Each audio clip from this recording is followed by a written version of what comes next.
అన్న ఒక ట్రెండ్ ఏమైనా క్రియేట్ చేద్దాం అనుకుంటున్నారా? ట్రెండ్ సెట్ చేద్దాం అనుకుంటున్నారా? అంటే ఇప్పటి వరకు హీరోలు తొడలు చూపించడం ఫస్ట్ టైం, దాని గురించి ప్రమోట్ చేస్తున్నారు పదే పదే.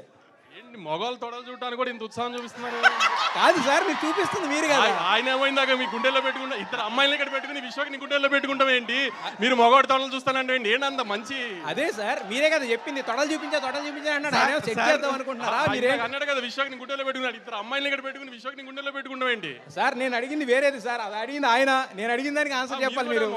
తొడలు చూపిస్తే తొడల గురించి డిస్కషన్ ఎందుకు? మరి మీరే కదా సార్, తొడగొడతాడని ఉద్దేశంలో చెప్తే మీరు ఏదో ఎక్స్పోజింగ్ తొడలు చూపిస్తారు. మేము ఒక్కసారి అడిగాము, మీరు 2 సార్లు చెప్పారు. వంశీ గారు, అంటే వంశీ గారు, మీరు ఆ సాంగ్ లో చూపించింది వేరు, ఆయన తొడలు అనే టాపిక్ తీసుకొచ్చి దాన్ని డైవర్ట్ చేస్తున్నారు. కాదు, కొత్తగా ట్రెండ్ మేము సెట్ మాస్గా ఇప్పుడు ఇందాక అందరూ అంటున్నారు అన్న తమ్ముళ్ళు అని. అందుకని తారక్ అన్న కొట్టినంత గట్టిగా తొడగొడతాడని చెప్తున్నాను.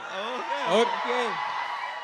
కృష్ణ చైతన్య, నా తొడల గురించి డిస్కషన్ ఆపితే విల్ క్యారీ ఫార్వర్డ్. విశ్వక్ గారు ఇక్కడ విశ్వక్ గారు ఇక్కడ యాక్చువల్గా మీరు ఆల్రెడీ డైరెక్టర్. ఇంతకు ముందు నేను గట్టిగా కొట్టారు ఒకటి మాస్కా దాసు దమ్కి. ఇప్పుడు ఆయన అక్కడ తొడలు కాదు,